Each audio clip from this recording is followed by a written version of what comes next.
আসসালামু আলাইকুম এভরিওয়ান, সবাই কেমন আছেন? আমি তো আলহামদুলিল্লাহ ভালো আছি। আমি আজকে একটা হাঁসের মাংসের রেসিপি নিয়ে চলে আসলাম।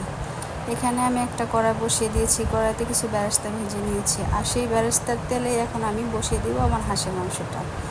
দিয়ে দিলাম গোটা মশলা, এলাচ, দারচিনি, তেজপাতা সব কিছু দিয়ে, পেঁয়াজ দিয়ে, কাঁচামরিচ দিয়ে ভালো করে একটু পেঁয়াজটাকে ভেজে নিয়েছি। এখন দিয়ে দিলাম আদা রসুন বাটা আর জিরে বাটা কষানো হয়ে গেছে।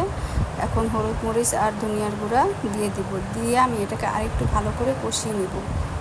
এই তো আমার কষানো হয়ে গেছে, এখন পানি দিয়ে আবার কষানো শেষ, তেল বেরিয়ে আসছে মশলা থেকে। এখন দিয়ে দিচ্ছি হাঁসের মাংস দিয়ে নেড়ে চেড়ে ঢেকে দেবো 10 মিনিটের জন্য। 10 মিনিট পর আবার আমি একটু পানি দিয়ে এই তো কষিয়ে নিব ভালো করে।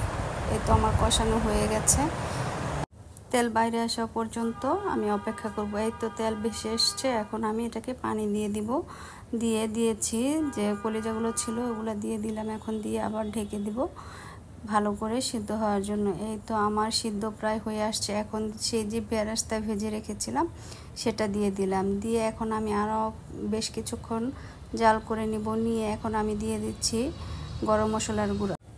মশলা দিয়ে ভালো করে নেড়েচেড়ে নিব। দিয়ে দিব একটু ঘি উপর দিয়ে আমি এখন আবার একটু জিরার গুঁড়া দিব, আর দিয়ে দিচ্ছি ধনেপাতাটা অপশনাল, আপনি দিতেও পারেন, নাও দিতে পারেন। দেখেন কতটা সুন্দর হয়েছে।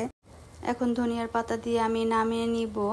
দেখেন কতটা সুন্দর হয়েছে ধনিয়ার পাতা দেওয়াতে, আর মাংসটা অনেক মজা হয়েছে। সবাই ট্রাই করবেন।